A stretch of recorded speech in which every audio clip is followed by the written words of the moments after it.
Грамота за най-вълнуващ проект получава Лора Владимирова Костова, Основно училище Екзарх Антим, град Пловдив.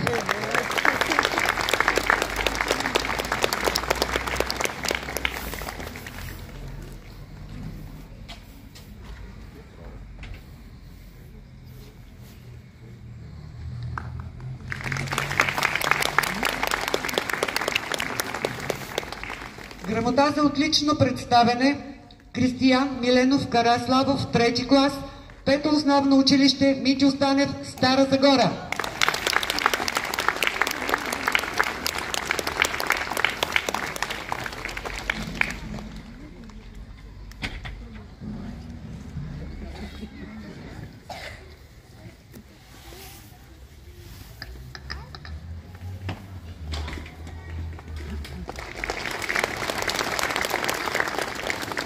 Грамота за атрактивен проект, 3 клас, Даниел Александров Симов, 17-то средно училище Дамян Груев, град София.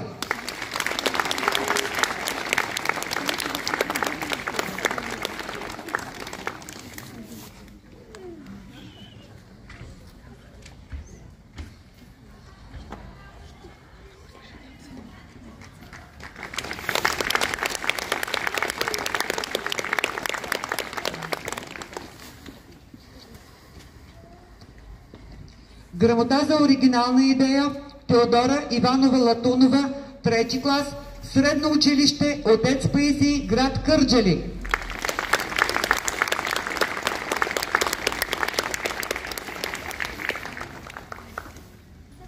Може би отсъства, ще си получи наградата.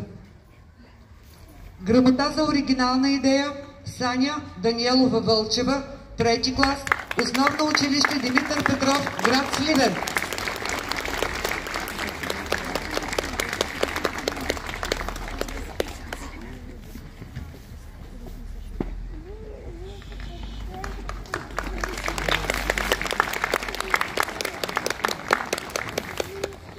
Грамота за сложност на използвания код Мартин Ясенов Янев, 3 клас, основно училище Васил Априлов, Бургас.